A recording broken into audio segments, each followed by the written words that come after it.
होतो, अध्यक्ष महोदय, मी तुम्हाला सांगत होतो की ओ सत्तार साहेब बसन. अध्यक्ष महोदय, आपल्याला अध्यक्ष महोदय, माझी विरोधी पक्षाच्या सगळ्या सदस्यांना विनंती आहे की काही मनावर घेऊ नका. काही कोणी बोललं तरी काही, तुम्ही पण बोलू नका.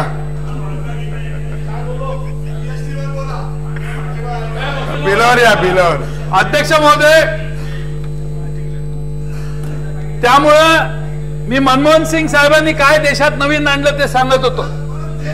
आधार, MNREGA, RTI, Jawaharlal Nehru urban renewal mission, polio मुक्त भारत, डायरेक्ट बेनिफिट ट्रान्सफर, किसान कर्ज माफी शरद पवार साहेबांनी आणली. अर्थव्यवस्थेचं उदारीकरण असेल, खाद्य सुरक्षा असेल, मोबाईलची क्रांती असेल, मंगळयान असेल, चंद्रयान असेल, शिक्षणामधल्या सुधार असेल, जीएसटी ची कल्पना असेल, अगदी परमाणु ऊर्जा संधीचा देखील विषय हा मनमोहन सिंग साहेबांच्या वेळी आला. अध्यक्ष महोदय, काय चाललंय सध्या या देशामध्ये? राज्याच्या देशाचे प्रधानमंत्री कोणतेही काम मीच पहिल्यांदा करतो अशा आविर्भावात काम करतो. राज्याचे मुख्यमंत्री देखील मागच्या सगळ्यांनी खेळ खंडोबा केलेल्या अशा भावनेनं या महाराष्ट्रात सगळ्या ठिकाणी सांगण्याचं काम करतात.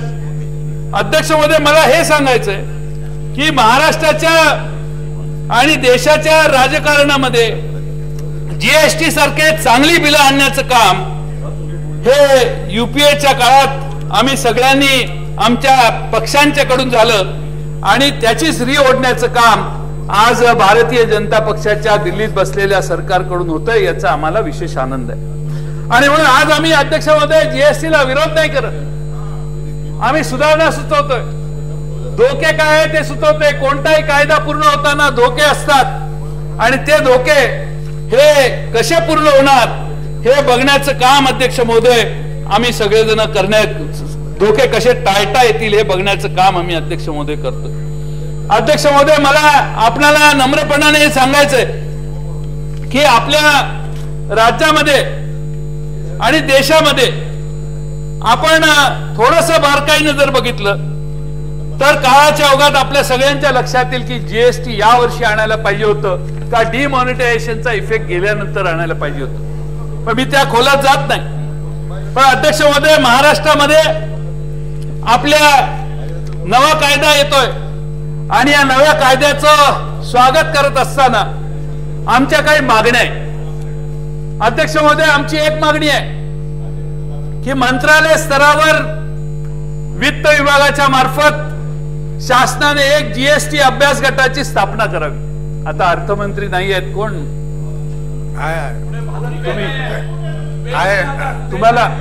तुम्हाला डिपार्टमेंट दिलं काय त्यांनी? सामूहिक जबाबदारी म्हणून ते देऊन घेतात. तुम्ही बोला, मी आता जे बोलणार आहे बोललेलं सगळं ते ऐकतात, रेकॉर्ड होतं सगळं. तुम्ही बोला. जयंतराव, वेळ जाताय आपला वेळ जातोय, तुम्ही बोला. अध्यक्ष महोदय, फक्त 2च वाजलेले आहेत. आणि किमान कागद हातात धरून लोणीकर साहेब कागदावर काहीतरी गिरगटा. मी बाहेर जाऊन सांगेन की मंत्र्यांनी आमचं लिहिलं बाबा, काहीतरी होईल. लोकांना आशा असते, गरीब माणसाला काय लागतं. अजित दादाला बोलायचं, जरा त्याला वेळ मिळायला पाहिजे. अध्यक्ष महोदय, जीएसटी अभ्यास गटाची स्थापना करावी ही आमची मागणी आहे. आणि त्यामध्ये त्या अभ्यास गटामध्ये, कारण हा कायदा निरंतर आता राहणार आहे, त्यामुळं विक्रीकर आयुक्त, महापालिकेचे आयुक्त, नगरपालिकांचे प्रतिनिधी, अर्थ क्षेत्रातले तज्ञ, चार्टर्ड अकाउंटंट, वकील यांचा समावेश करावा आणि हा अभ्यास गट 5 वर्षासाठी तरी किमान नेमावा अशी आमची मागणी. अध्यक्ष महोदय, त्यामुळं राज्याचं जे काही नुकसान होणार आहे, काय प्रश्न जीएसटी मध्ये येतील ते केंद्र सरकार पुढे मांडण्यासाठी हे जे अभ्यास गट आहे ते राज्याच्या अर्थमंत्र्यांना किंवा जे कोणी जाणार आहेत त्यांना सूचना करतील किंवा ब्रीफिंग करतील. अध्यक्ष महोदय, जीएसटीचे परिणाम होतील तेही या अभ्यास गटाला राज्यातले होणारे अभ्यास संशोधन करण्याची गरज लागेल. मागणी क्रमांक 2, अध्यक्ष महोदय, नवीन कर प्रणालीचा परिणाम संपूर्ण राज्यावर आणि राज्यातल्या प्रत्येक घटकावर होणार आहे आणि गुंतागुंतीचे विषय आणि काउन्सिलच्या समोर हिताचे राज्याच्या नवीन प्रश्न मांडावे लागतील. आपल्याला अनेक व्यापारी संघटनाकडून प्रश्न उपस्थित केले जातील, शेतकरी आहेत, वेगवेगळे घटक आहेत आणि त्यामुळे निर्माण होणारे प्रश्न सोडवायला आपल्यालाच आपल्या राज्यात लागेल. आणि म्हणून माझी दुसरी मागणी आहे की राज्याचे मुख्यमंत्री, अर्थमंत्री, दोन्ही सदनाचे विरोधी पक्ष नेते, गटनेते त्या पक्षांना योग्य वाटेल असे काही सदस्य 2-2 किंवा 1-1 अशांची एक समिती करावी. कारण या समितीच्या समोर राज्यातल्या वेगवेगळ्या घटकांना आपलं म्हणणं मांडण्याची संधी त्या निमित्तानं मिळेल, जेणेकरून राज्याच्या लोकांना काहीतरी दिलासा देणारं मेकॅनिझम तयार आहे. नाही तर कायदा पास झाला, आता दिल्लीला गेला, आपल्याला फेट अकम्प्ली काही करता येणार नाही, अशी भावना राज्यात तयार होऊ नये, यासाठी जाणीवपूर्वक माझी आपणाला अध्यक्ष महोदय सूचना आहे. खरं म्हणजे या जीएसटीच्या बिलाच्या निमित्ताने मी दुसऱ्या विषयावर बोलणं काही फारसं योग्य होईल असं वाटत नाही. मी ज्याच्यावर जीएसटी आहे त्याच्यावरच बोललेलं आहे आणि ते बोलत असताना महाराष्ट्राच्या हिताचं संवर्धन कसं करता येईल याची काळजी राज्याच्या अर्थमंत्र्यांनी आणि मंत्रिमंडळाने घेण्याची आवश्यकता आहे. हा जीएसटी आल्यानंतर आपल्या राज्यातल्या जनतेला याचा त्रास होणार नाही यासाठी आम्ही काही सूचना केलेल्या आहेत आणि म्हणून मगासपासून सकाळपासून मी जे मुद्दे सांगितले त्या मुद्द्यांच्या सुधारणा करण्याचं काम आपण केलं पाहिजे. मी मगाशी पक्षाचा, तुम्ही अध्यक्ष साहेब नव्हता त्यामुळे पक्ष प्रवेशाबद्दल सांगत होतो, मी त्याच्यावर सांगू नका, मी ऐकलं तिकडं. मी तो मुद्दा अजिबात घेत. आता पक्ष प्रवेश झाल्यानंतर आत गेल्यावर काय होतं हे सांगतो.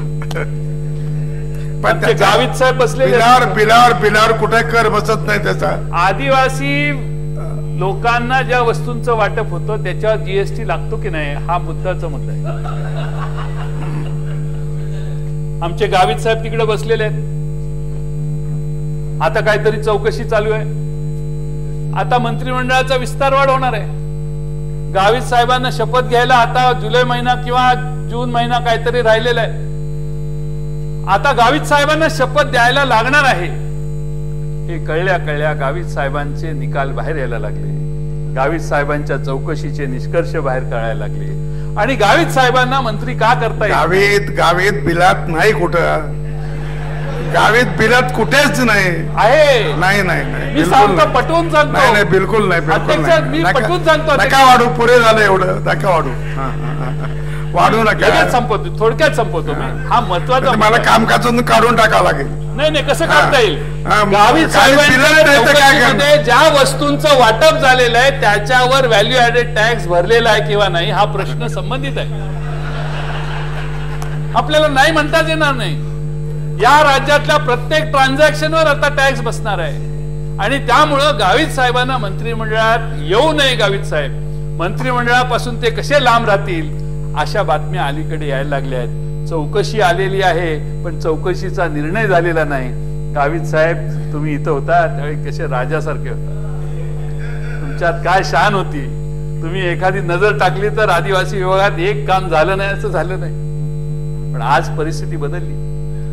त्यांचंच नाही, बरेच लोक आमचे मित्र पलीकडे गेलेले आणि त्यामुळं माणसं घेऊन सुनील देशमुखांचं नाव घ्यायचं नाही असं त्यांनी मला सांगितलेलं आहे. ते म्हणले तुम्ही नाव घेतल्यावर माझा चान्स कमी होतो. सावकरेंचा ते काय प्रश्नच नाही, आपलेच आहेत ते काय.